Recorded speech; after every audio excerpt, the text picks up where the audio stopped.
तो देखिए स्टूडेंट, आज अपन जो है वो इंश्योरेंस कंपनी के रवि। अकाउंट्स किस तरीके से बनेंगे, इस चीज को अपन देखने वाले हैं। तो इस चैप्टर की टर्मिनोलॉजी समझने के लिए आपको कुछ एक चीजें पहले समझनी पड़ेंगी कि एक मेन कंपनी है आपकी टाटा एआईजी। मतलब टाटा एआईजी एक इंश्योरेंस कंपनी है, एक मीडियोकर कंपनी है ना। और इस ये एक अपने एजेंट है इनके कई, और जिनके थ्रू वो अपने कस्टमर से कांटेक्ट करती है। एजेंट बीच में रहते हैं, ठीक है ना। तो एजेंट कस्टमर का बिजनेस टाटा एआईजी को लाके देते हैं, ये डायरेक्ट कस्टमर कहलाएंगे। टाटा एआईजी अपने से छोटी कंपनीज जैसे मैक्स इंश्योरेंस कंपनी है, उनको भी कहती है कि हाँ भाई तुम भी कोई बिजनेस लाओ तो हमारे पास ला सकते हो। मैक्स इंश्योरेंस छोटी कंपनी है, अब हो सकता है उन्होंने जरूरत से ज्यादा रिस्क ले लियो, क्लाइंट से कस्टमर की ज्यादा रिस्क ले लियो थ्रू एजेंट्स। तो हो सकता है कि वो अपनी कुछ रिस्क शिफ्ट कर दें किसके पास, टाटा एआईजी के पास।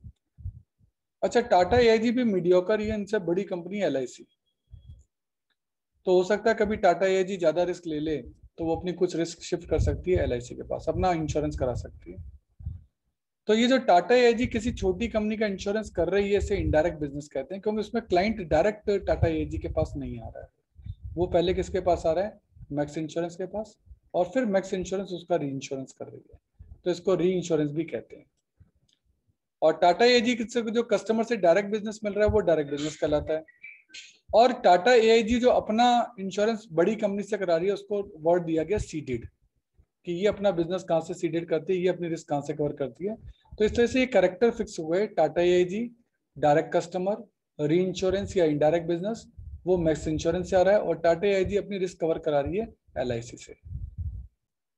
तो अब देखिए चैनल कैसे चलता है। जो कस्टमर टाटा एआईजी से इंश्योरेंस कराएंगे थ्रू एजेंट, वो प्रीमियम देंगे किसको, टाटा एआईजी को। ये टाटा एआईजी के लिए इनकम होगा, इसलिए मैंने प्लस का निशान लगाया है, ठीक है। इसलिए मैंने यहाँ प्लस का निशान लगाया है। और अगर किसी कस्टमर को कुछ हो गया तो उसको क्लेम टाटा एआईजी देगी, तो ये टाटा एआईजी के लिए खर्चा हुआ, ये क्लेम मैंने माइनस किया, चेक करो माइनस का निशान लगाया। और टाटा एआईजी के पास ये बिजनेस एजेंट लाया है तो उसको कमीशन भी टाटा एआईजी देगा, तो ये कमीशन टाटा एआईजी के लिए क्या है, खर्चा है। ये अपना पहला चैनल अपन ने समझा कि हाँ भाई प्रीमियम आता है टाटा एआईजी के पास, वो टाटा एआईजी की इनकम है। क्लेम जाता है, ये टाटा एआईजी के लिए खर्चा है, और कमीशन भी पे करना पड़ता है, ये टाटा एआईजी के लिए खर्चा है। लेकिन अगर टाटा एआईजी ने रिस्क ज्यादा ले ली तो वो अपने जो प्रीमियम यहाँ से इसको मिला है ना, इस प्रीमियम का कुछ पार्ट एलआईसी को दे देता है। तो ये जो प्रीमियम है जो पे किया टाटा एआईजी ने, ये टाटा एआईजी के लिए खर्चा है, माइनस होगा। लेकिन ये एलआईसी के लिए इनकम है, उसके वहां जाके प्लस होगा। अब कल को कुछ क्लाइंट को कुछ हो गया तो एलआईसी प्रीमियम क्लेम देगा, तो ये क्लेम एलआईसी के लिए खर्चा है, लेकिन ये टाटा एआईजी के लिए क्या हो गई, इनकम हो गई। क्योंकि टाटा एआईजी के पास तो पैसा आएगा ना इससे, एलआईसी उसको पैसा देगा। तो ये वाला जो प्रीमियम है ये एलआईसी के लिए फायदा है, लेकिन टाटा एआईजी के लिए खर्चा है, क्योंकि ये टाटा एआईजी प्रीमियम दे रहा है किसको, एलआईसी को। और ये क्लेम एलआईसी दे रहा है किसको, टाटा एआईजी को। तो ये एलआईसी के लिए तो खर्चा है, लेकिन टाटा एआईजी के लिए क्या है, फायदा है। इसके अलावा क्योंकि ये बिजनेस टाटा एआईजी लेकर आया एलआईसी के पास, तो वो एक तरीके का एजेंट बन गया। इस कंडीशन में एलआईसी जो है कमीशन देगी, किसको देगी, टाटा एआईजी को। तो ये एलआईसी के लिए तो खर्चा हो गया, और टाटा एआईजी के लिए क्या हो गई, इनकम हो गई। और टाटा एआईजी बड़ी कंपनी है मैक्स इंश्योरेंस से, तो मैक्स इंश्योरेंस ने अगर क्लाइंट से पैसा लिया और ज्यादा रिस्क ले ली तो वो कुछ प्रीमियम इसको दे देगा, किसको, टाटा एआईजी को। तो ये प्रीमियम भी टाटा एआईजी के लिए फायदा हो गया, री इंश्योरेंस से मिला उसको प्रीमियम, ये उसके लिए फायदा हो गया। कल को क्लाइंट को कुछ हो गया तो क्लेम देना पड़ेगा, तो टाटा एआईजी कुछ क्लेम देगा, तो ये टाटा एआईजी के लिए खर्चा हो गया, मैक्स इंश्योरेंस के लिए फायदा हो गया।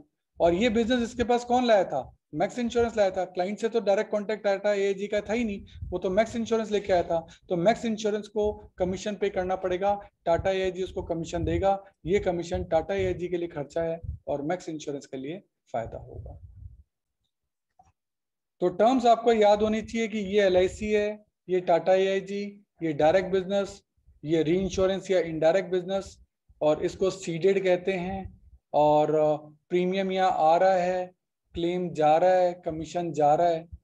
और यहाँ टाटा एआईजी के पॉइंट ऑफ व्यू से देखो तो ये प्रीमियम उसको पे करना पड़ रहा है, ये क्लेम वो रिसीव करेगा, ये कमीशन वो रिसीव करेगा। इनडायरेक्ट बिजनेस से भी उसको प्रीमियम रिसीव हो सकता है, टाटा एआईजी को क्लेम पे करने पड़ सकते हैं, कमीशन पे करना पड़ सकता है। सेंटर जो है ना वो टाटा एआईजी है, बस टाटा एआईजी को पकड़ लो कि टाटा एआईजी को कहाँ कहाँ से बिजनेस मिल सकता है। ये कंडीशन नंबर 1 मान लो जो डायरेक्ट बिजनेस है, ये कंडीशन नंबर 2 मान लो जो इनडायरेक्ट बिजनेस है जो मैक्स इंश्योरेंस से मिल रहा है, और ये कंडीशन नंबर 3 मान लो जब वो अपनी रिस्क कवर कर रहा है। तो इनको नाम दे दो कंडीशन 1, कंडीशन 2, कंडीशन 3। इससे आपको और क्लियर रहेगा कि पैसा कहाँ कैसे आ रहा है जा रहा है। तो ये बात ध्यान रखनी है कि Tata is itself A agent for the री इंश्योरेंस। री इंश्योरेंस कौन सा, ये वाला जो री इंश्योरेंस करा रहा है ये अपना, उसके लिए टाटा जो है that's why get commission on also from LIC. मैं ये यहाँ ये कहना चाहता हूँ कि टाटा एआईजी जो अपना इंश्योरेंस करा रहा है उसने एक कस्टमर से ज्यादा रिस्क ले ली, तो वो अपना जो इंश्योरेंस इससे करा रहा है तो इसके बदले में उसको कमीशन मिलेगा, ये वाला इसमें ये कहा गया है। दूसरी बात, transaction between Tata and LIC are called ceded, ये सीडेड कहलाते हैं। प्रीमियम क्लेम के लिए यहाँ जो वर्ड यूज होगा उसके लिए क्या वर्ड यूज होगा, सीडेड वर्ड यूज होगा। ये बात अपन को याद रखनी है। तो देखिए इन सभी टर्म्स को समझने के लिए हम हमारी बुक का इलस्ट्रेशन नंबर 2 देखेंगे। Prepare a fire revenue account, अलग अलग टाइप के इंश्योरेंस होते हैं, यहाँ फायर रेवेन्यू अकाउंट है और आपको कुछ चीजें दे रखी है। तो जब इस क्वेश्चन को आप करते हैं तो देखो आपको फॉर्म बी, ये फॉर्म बी में जनरल इंश्योरेंस फॉर्म बी में आता है और उसका ये आरए अकाउंट है। आरए अकाउंट का मतलब होता है रेवेन्यू अकाउंट। कौन सी कंपनी है, नेम ऑफ इंश्योरर, उसका रजिस्ट्रेशन नंबर, डेट वगैरह इतना कुछ नहीं है। एक इसमें ये जितना भी काम आप कर रहे हैं ये आईआरडीए करता है, IRDA insurance regulatory development authority है ना। तो उसका रेवेन्यू अकाउंट है, कौन से ईयर का बना रहे हैं, 31 मार्च 2012 को फायर इंश्योरेंस के लिए बना रहे हैं। Current year and previous year, normally previous year का डेटा देगा ही नहीं आपको, बस कॉलम बनाना है, बना के छोड़ना, उसका उपाय नहीं है। तो इसके लिए क्या है कि आपको ये फॉर्मेट है जो कि ध्यान रखना पड़ेगा। सबसे पहले प्रीमियम क्या अर्न किए, इसके लिए शेड्यूल नंबर 1 बनेगा। Then change in provision for unexpired risk, क्योंकि आपने इंश्योरेंस की है तो आपकी रिस्क है, तो रिस्क की कंडीशन में आपको प्रोविजन हमेशा बनाना पड़ेगा। और कोई इंटरेस्ट एंड डिविडेंड की आपकी इनकम हो रही है तो वो भी लिख दो, ये आपकी टोटल इनकम्स आ गई। अब आपके खर्चे कौन से होंगे सर, आप एक तो क्लेम पे करेंगे शेड्यूल नंबर 2, कमीशन पे करेंगे शेड्यूल नंबर 3, और आपके ऑपरेटिंग खर्चे वगैरह होंगे शेड्यूल नंबर 4, और कोई अदर खर्चा हो तो देख लेना, ये हो जाएगा टोटल बी। टोटल ए में से टोटल बी लेस कर दोगे तो आपका ऑपरेटिंग प्रॉफिट निकल जाएगा। ऐसे ही फायर का निकलेगा, ऐसे ही मरीन का निकलेगा, सबका इसी तरह से निकलेगा। तो ये सब चीजें कैसे होंगी वो सब चीजें अपन बारी बारी से देखेंगे। तो सबसे पहले अपन शेड्यूल नंबर 1 बनाते हैं, ये होता है प्रीमियम के लिए। मैंने कहा था प्रीवियस ईयर कोई काम नहीं आएगा, बस फॉर्मेलिटी के लिए बनाना है, केवल करंट ईयर का ही काम आएगा। अब देखिए क्या क्या क्वेश्चन में कहता है प्रीमियम के लिए, वो अपन को पढ़ना है। क्लेम पेड तो क्लेम वाले में आएगा, हमको प्रीमियम का देखना है। ये दे रखा प्रीमियम रिसीव्ड 12 लाख, ये हो गया डायरेक्ट बिजनेस से, है ना। और री इंश्योरेंस प्रीमियम पेड किया 1,20,000, ये आपने जो है मैक्स इंश्योरेंस को पे कर दिया। तो 12 लाख आए और 1,20,000 गए, तो 12 लाख तो आए और 1,20,000 चले गए, तो नेट प्रीमियम आपका कितना आ गया, 10,80,000। और प्रीमियम के लिए कुछ शायद कहा नहीं है, प्रीमियम के लिए और कोई वर्ड नहीं आया, तो बस प्रीमियम का तो इतना ही है। ये इन्होंने एक फॉर्मल बना के दे रखा है कि हाँ भाई प्रीमियम जो इंडिया का कितना, आउटसाइड इंडिया कितना, ये कुछ जरूरी नहीं है। आपका नेट प्रीमियम जो है आपका 10,80,000 रुपये है, और कोई एडवांस वगैरह आउटस्टैंडिंग कुछ है नहीं, तो 10,80,000 रुपये का प्रीमियम आपका हुआ। तो 10,80,000 रुपये आप यहाँ दिखा देंगे आपका शेड्यूल नंबर 1 के अकॉर्डिंग कि प्रीमियम अर्न आपका हुआ 10,80,000। ये पहला शेड्यूल आपका कंप्लीट हो गया, ठीक है। अब इसमें एक चेंज इन प्रोविजन का अपना आएगा कि चेंज इन प्रोविजन कितना है। तो प्रोविजन आपको देखना पड़ेगा कि 1 अप्रैल को पहले आपका प्रोविजन कितना था। तो 1 अप्रैल को आपका प्रोविजन फॉर अनएक्सपायर्ड रिस्क था 5,20,000, ठीक है। अच्छा, इसमें प्रोविजन बनता कितना है तो मैं आपको बता दूं, मैरीन में 100% प्रोविजन बनता है, बाकी सब में 50% बनता है। मैरीन पानी का है, पानी में डूब गया माल तो खत्म ही हो जाता है, इसलिए उसमें तो 100% है, बाकी सब में 50% बनता है जितना भी प्रीमियम हो। तो रिजर्व फॉर अनएक्सपायर्ड जो रिस्क प्रोविजन होगा वो बनेगा नेट प्रीमियम का 50%, और नेट प्रीमियम 10,80,000 रुपये आपने निकाला था, ये रहा 10,80,000 का प्रोविजन आपने बनाया 540 का 50%, और पहले से प्रोविजन कितना था 520 का।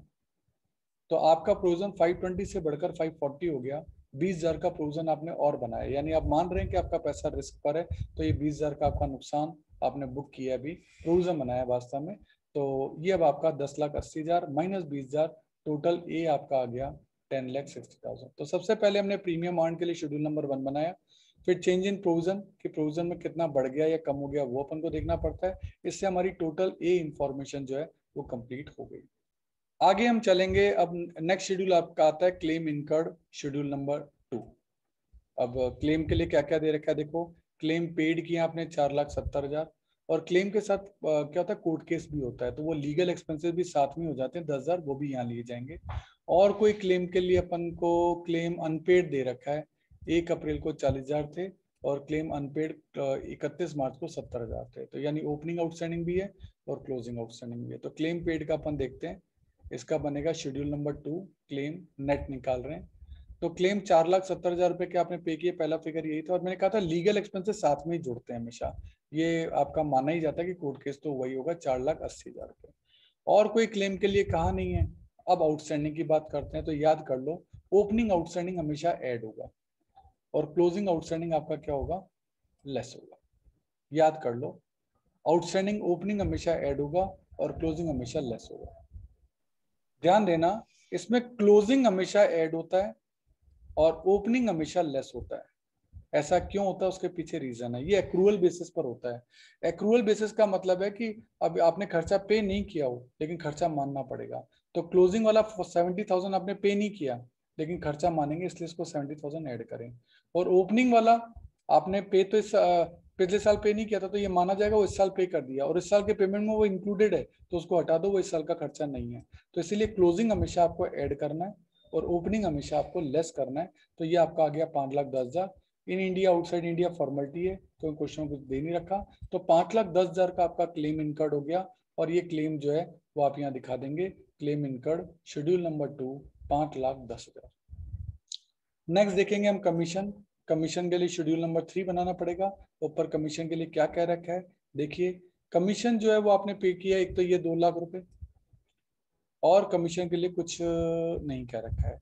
तो शेड्यूल नंबर 3 पे चलते हैं।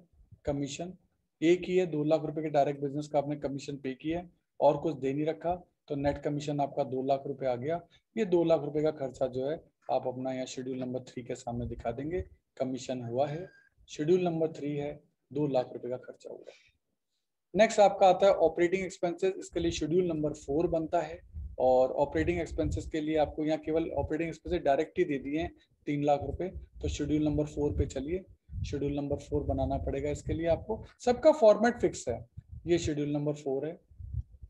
खर्चे तो बहुत सारे होते हैं लेकिन आपको क्या खर्चों का टोटल एक साथ ही दे दिया, इन सब खर्चों का टोटल कितना है 3 लाख। आप तो ये 3 लाख रुपए दिखा दो, ये 3 लाख रुपए का खर्चा शेड्यूल नंबर 4 से आ गया।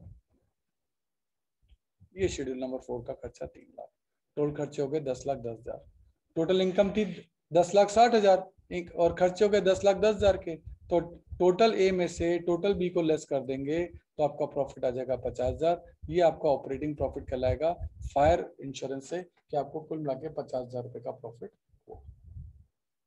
देखिए ऐसा है कि इसमें जब इसका आंसर तो इतना सही है लेकिन इसके सपोर्ट में आपको हमेशा जो शेड्यूल्स हैं वो देने पड़ेंगे। और शेड्यूल पूरे बनाने जरूरी नहीं है, बस जैसे इन्होंने कई जगह डैश है फिर भी लिखा ही, कल समझाने के लिए भी आपको तो जो आइटम लिखे हैं बस वही दिखाने हैं। जैसे यहाँ एक ही आइटम लिखा तो एक ही दिखाना है। अब जैसे यहाँ ऑपरेटिंग एक्सपेंस इन्होंने सारे दे दिए, इतनी लिखने की जरूरत नहीं है, आप सीधा ऑपरेटिंग एक्सपेंस लिखो 3 लाख को टोटल कर दो, बस हो गया। आपको ये समझाने के लिए बताएं कि इतने खर्चे होते हैं। ये क्वेश्चन को पहला ही क्वेश्चन लिया है तो ऑब्वियसली उन्होंने इतना ज्यादा डिटेल इसमें नहीं दिया है, तो इस तरीके से ये आपका पूरा क्वेश्चन होगा। फॉर्मेट आपको सारे बनाने पड़ेंगे, आइटम वही लिखना जो कि क्वेश्चन में आपको दिया है। तो इस तरीके से ये आपका इलस्ट्रेशन नंबर 2 कंप्लीट।